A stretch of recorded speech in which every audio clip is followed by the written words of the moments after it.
Siz erkən yaşınızda botoksa başlayırsınızsa, dolğu sərfiyyatınızı önünüzə keçirsiniz. Botoks mimiki qırışların önünə keçir, sizi gələcək yaşınızdakı qırışları əngəlləyir.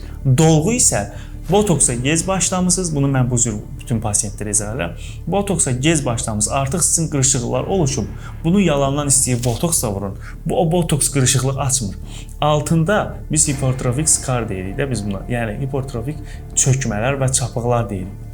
Məcburuq ki, o çapığın altını biz dolğu ilə dolduraq. Eyni dişdə də bu cürdür. Karies təmizlənir, üstünə plomba qoyulur, dəri də bu cürdür.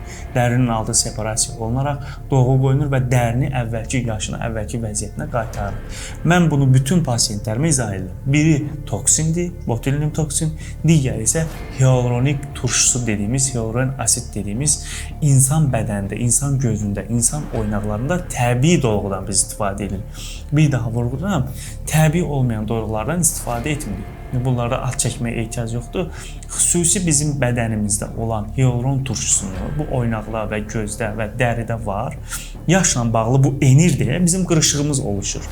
Biz də bunu dərinin əvvəlki yaşındakı sintetik və doğal tərkibdə bağlanmış, çarpaz bağlanmış şəkildə dəriyə nüks edirik və dolğunu veririk və o qırışıqlardan azad olur.